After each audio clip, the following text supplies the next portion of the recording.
All right, team, we're live again from the studio. We're talking today about hip stability, mainly side-to-side hip stability, and that comes from the glutes. We're going to test that with a clamshell. So if you remember, your clamshell is down on the floor, up to the top and hold. Feeling for glute activation on the side that's on the floor.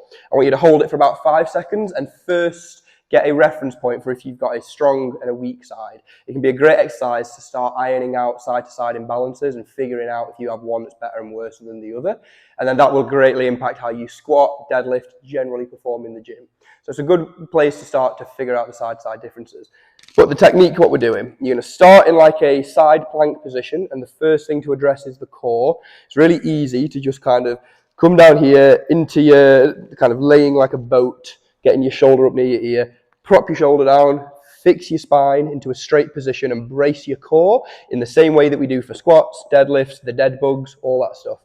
Find that brace, drive this knee down, your hip forward, and that'll bring your hips to the top. It's like a clamshell. Closing the clamshell, opening the clamshell.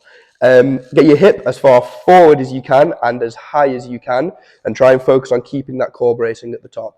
5-second hold, and then to get down, hinge your hip backwards. Try not to just flop down and caterpillar yourself to the floor. Try and actively hinge your hip backwards. What that starts training is in a squat, when you start by hinging your hip backwards and placing tension into your glutes. This is a really intense way of figuring out that tension, but you have to make sure that you're prioritizing that hinge. So from the back, that kind of looks like not just coming down, but actively hinging the hips back, resisting it all the way to the floor. Great way of placing tension there. Side to side each time.